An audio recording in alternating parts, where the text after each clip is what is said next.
एक जंगल में गधा और घोड़ा दोनों घास खा रहे थे। किसी बात को लेकर दोनों के बीच झगड़ा हो गया। जंगल के बाकी जानवर उन दोनों को पकड़कर जंगल के राजा शेर के पास ले गए। राजा के पास जाते ही हाथी ने कहा कि ये दोनों किसी बात पर झगड़ा कर रहे थे। हम इन दोनों को पकड़कर आपके पास ले आए। आप इन दोनों का पक्ष जान लीजिए और जिसकी गलती है उसे सजा दीजिए। राजा ने घोड़े से पूछा कि आप दोनों क्यों लड़ रहे थे? तो घोड़े ने कहा कि हम दोनों घास खा रहे थे। घास खाते खाते इसने कहा कि घास नीली है, पर मैंने कहा घास नीली नहीं बल्कि हरी है। इतनी बात पर इसने मेरे साथ झगड़ा करना शुरू कर दिया।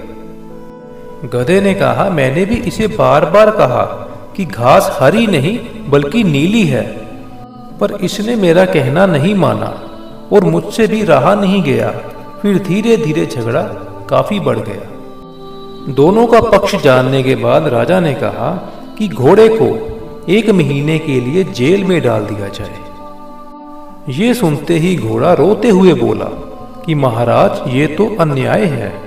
ये तो आपको भी पता है कि घास हरी है, तो फिर मुझे सजा क्यों दे रहे हो? तो राजा ने कहा तुम्हारी गलती ये नहीं कि तुमने घास को हरा कहा, बल्कि तुम्हारी गलती ये है कि तुमने गधे से बहस की। जबकि सबको पता है कि गधे के साथ बहस नहीं करनी चाहिए, क्योंकि गधे के पास दिमाग नहीं होता। वो जो भी कहे उसकी बात चुपचाप मान लेनी चाहिए। यही समझदार इंसान की निशानी है। इस कहानी से यह सीखने को मिलता है कि अगर आप कीचड़ में पत्थर मारोगे तो कीचड़ का कुछ नहीं जाएगा, उल्टा आपका ही चेहरा और आपके ही कपड़े गंदे होंगे।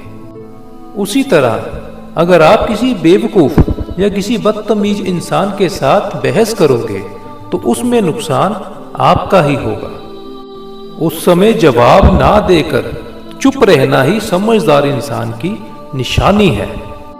अगर ये वीडियो आपको अच्छी लगी तो वीडियो को लाइक कीजिए और अपने दोस्तों के साथ इसे शेयर कीजिए और हमारे चैनल को सब्सक्राइब करना मत भूलिए, ताकि आपको आगे आने वाली कहानियों का नोटिफिकेशंस मिल सके।